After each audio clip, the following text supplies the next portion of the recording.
Бүгін біз жұмысшы топ мыйзам актыларын иштеп чыгуу боюнча чогулдук. Биринчи кеңешпеси августта президент Садыр Нуркожоевич Жапаров билим берүү жөнүндө мыйзамга кол койгон. Бул өтө өзөктүү жана фундаменталдуу мыйзам. Ушул мыйзам кабыл алынгандан кийин биз 10га жакын жаңы мыйзам долбооруна өзгөртүүлөр киргизишибиз керек жана 30га жакын укуктук нормативдик акттар иштеп чыгышыбыз керек. Бүгүн топторго бөлүнүп баштадык. Келечекте ошол Кыргызстанда билим департаменти өтө өкмөттүн астындагы, алар билим берүү министрлигинин ишин баалайт.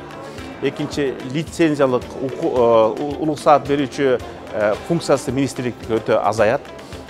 Үчүнчүдөн наристе билим берүү, мектепке чейинки билим берүүгө мамлекет чоң приоритет берет. Андан башка инклюзивдик билим берүү, жардамга муктаждарга билим берүүгө мамлекет өзгөчө көңүл бурулат. Улуттук статуска ээ болгон 5 улуттук университеттерге толук программалык, финансылык, чарбалык жана менеджменттик автономия берилет. Мындан кийин ошол жергиликтүү бийлик 1 класстан 4 класска чейин окуучуларга тамак аш менен камсыз кылууну милдеттендирет.